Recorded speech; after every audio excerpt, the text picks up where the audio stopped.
Hello friends, welcome to Athens kitchen. ഇന്ന് നമുക്ക് chicken samosa ഉണ്ടാക്കാം. ഞാൻ 250 ഗ്രാം ചിക്കൻ, 2 ടേബിൾ സ്പൂൺ വെള്ളവും 1/4 ടീസ്പൂൺ ഉപ്പും 1 നുള്ളു മഞ്ഞളും ചേർത്ത് മീഡിയം ഫ്ലെയിമിലിട്ട് വേവിച്ചെടുത്തിട്ടുള്ളതാണ്. തണുത്തതിന് ശേഷം ഞാൻ പൊടിച്ചെടുത്തിട്ടുണ്ട്. സമോസയ്ക്ക് വേണ്ടിയുള്ള മസാല തയ്യാറാക്കാം. അതിനായിട്ട് പാൻ അടുപ്പിൽ വെച്ചതിന് ശേഷം 2 ടേബിൾ സ്പൂൺ എണ്ണ ഒഴിച്ചു കൊടുത്തിട്ടുണ്ട്. അതിലേക്ക് ഒരു 2 മീഡിയം സൈസിലുള്ള സവോള ചെറുതായി അരിഞ്ഞെടുത്തത് എണ്ണയിലേക്ക് ഇട്ട് കൊടുക്കാം. ഇതിലേക്ക് 2 പച്ചമുളക് ചെറുതായി അരിഞ്ഞതും ചേർത്ത് കൊടുക്കാം. ഇത് നമുക്കൊന്ന് ഇളക്കി കൊടുക്കാം. ഇതിലേക്ക് നമുക്ക് കുറച്ച് കറിവേപ്പിലയും കൂടെ ചേർത്ത് കൊടുക്കാം.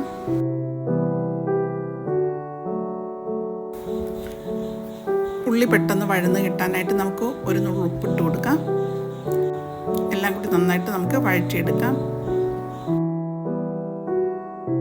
ഉള്ളി ഒന്ന് വാടി വന്നിട്ടുണ്ട്. ഇനി നമുക്കിതിലേക്ക് മസാലപ്പൊടികൾ ചേർക്കാം. 1 ടീസ്പൂൺ കുരുമുളക് പൊടിച്ചതും 1/2 ടീസ്പൂൺ മഞ്ഞൾപ്പൊടി ചേർത്ത് കൊടുക്കാം. 1/2 ടീസ്പൂൺ ഗരം മസാല ചേർത്ത് കൊടുക്കാം. 1/4 ടീസ്പൂൺ ഉപ്പ് ചേർത്ത് കൊടുക്കാം. എല്ലാം കൂടെ നന്നായിട്ട് ഇളക്കിയെടുക്കാം. ഇതിലേക്ക് നമ്മൾ നേരത്തെ വേവിച്ച് വെച്ചിരുന്ന ചിക്കൻ മിക്സിയിലിട്ട് പൊടിച്ചെടുത്തതാണ്. അതും കൂടെ നമുക്ക് ഇതിലേക്ക് ഇട്ട് കൊടുക്കാം. 1/2 ടീസ്പൂൺ ഇഞ്ചി വെളുത്തുള്ളി പേസ്റ്റും കൂടെ ചേർത്ത് കൊടുക്കാം. എല്ലാം കൂടെ നന്നായിട്ട് മിക്സ് ചെയ്തെടുക്കാം. എല്ലാം കൂടെ ഒന്ന് വഴറ്റിയെടുക്കാം. ഇതിലേക്ക് നമുക്ക് 2 ടീസ്പൂൺ മല്ലിയില ചെറുതായി അരിഞ്ഞതും കൂടെ ചേർത്ത് കൊടുക്കാം. എല്ലാം കൂടെ നന്നായിട്ട് ഇളക്കി തണുക്കാനായിട്ട് നമുക്ക് മാറ്റി വയ്ക്കാം. സമോസയുടെ ഷീറ്റ് ഒട്ടിക്കാനായിട്ടുള്ള പേസ്റ്റ് ഉണ്ടാക്കിയെടുക്കാം. അതിനായിട്ട് 2 ടേബിൾ സ്പൂൺ മൈദയിലേക്ക് ഒരു 3 ടേബിൾ സ്പൂൺ വെള്ളം ഒഴിച്ച് നന്നായിട്ട് മിക്സ് ചെയ്ത് മാറ്റി വയ്ക്കാം.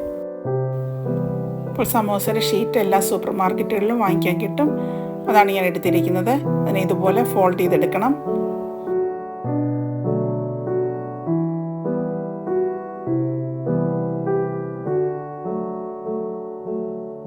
ഇതിലേക്ക് നമുക്ക് ഒരു 1.5 ടേബിൾ സ്പൂൺ ഫില്ലിങ് വെച്ച് കൊടുക്കാം.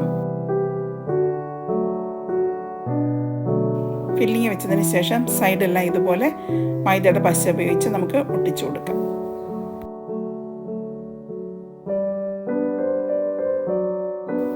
ഗ്യാപ്പൊന്നുമില്ലാതെ എല്ലാ വശവും നന്നായിട്ട് ഒട്ടിച്ചു കൊടുക്കണം, അല്ലെങ്കിൽ ഉള്ളിലേക്ക് എണ്ണ കയറാനുള്ള സാധ്യതയുണ്ട്. ഇതുപോലെ നമുക്കെല്ലാം ഫില്ല് ചെയ്തെടുക്കാം.